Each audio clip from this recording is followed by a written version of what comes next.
Mana jawaban beliau? Masalah tadi satu mengatakan satu iblis, satu Tuhan.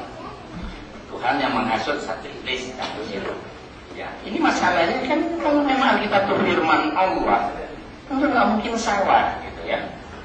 Nggak mungkin salah. Satu bukti sama juga Anda mengatakan memang ini Alkitabnya betul-betul ya tulisan tangan manusia berdasarkan Samuel atau Tawari kan. Tapi kalau firman Allah dalam posisi bagaimanapun nggak mungkin salah. Mungkin 7.000 kayak kalau 7.000 ditawari 7.000 juga pasukan dari Samuel kan. Kalau yang di Samuel tadi bilang Allah yang menghasut, yang mestinya di satu satu Allah juga, namanya satu Allah satu iblis. Ya kan firman Allah nggak mungkin berbeda. Kemudian masalah penulis Injil 4 orang tadi Anda bilang memang mereka satu badan ikut kemana-mana Yesus berdakwah. Tapi kita harus ingat bahwa Matius ini bukan murid Yesus. Orang bisa menganggap penulis Injil ini murid Yesus. Mungkin Anda beranggapan semua 4 murid Yesus kali Pak Pendeta. 4 penulis Injil itu apa betul murid Yesus? Gimana Pak Pendeta?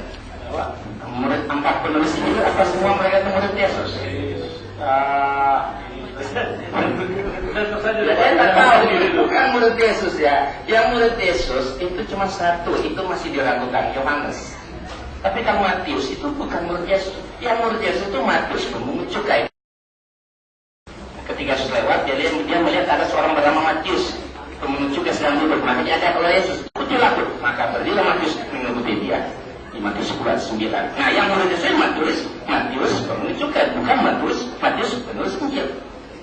Jadi Matius, Markus, Lukas itu bukan murid Yesus. Coba boleh lihat, ada nggak Markus dan Lukas terdaftar murid Yesus yang 12 orang? Kalau ada saya 10 juta dengan Anda saat ini kalau ada. Nggak ada sama sekali. Sama sekali. Jadi kalau kesaksian Matius seperti tadi dalam Injil itu sangat diragukan karena mereka itu bukan murid Yesus.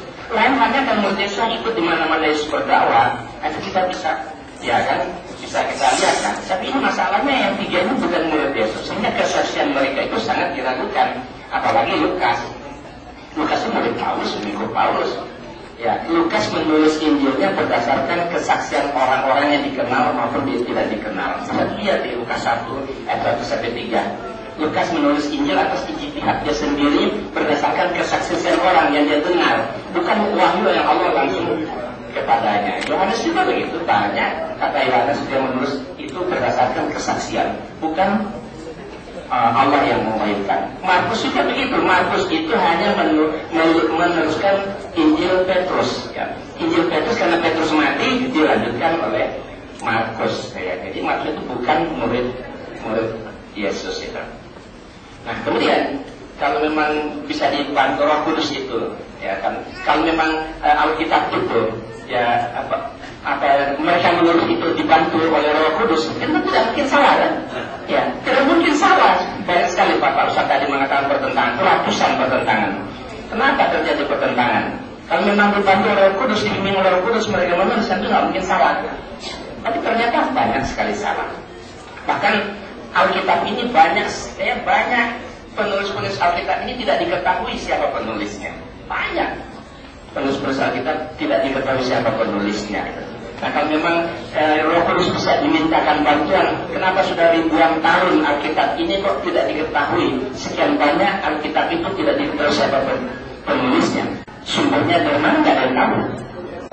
Alkitab tertulis itu tidak diketahui siapa penulis itu. Beribu-ribu ayat. Karena pada saat itu ada Alkitab, belum ada. Nah, belum lahir. Tapi kalau Al-Quran mengkritik Alkitab belakangan, ya itu perlu dipahami. Kemudian masalah tadi sunat. Sama juga nggak ada ayatnya, ya ada dalilnya. Sumber untuk Islam itu bukan hanya Quran, ya kan? Ada hadis.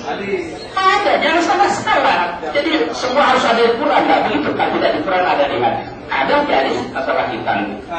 Ada. Kalau bilang Anda harus masuk Islam, Ustaz.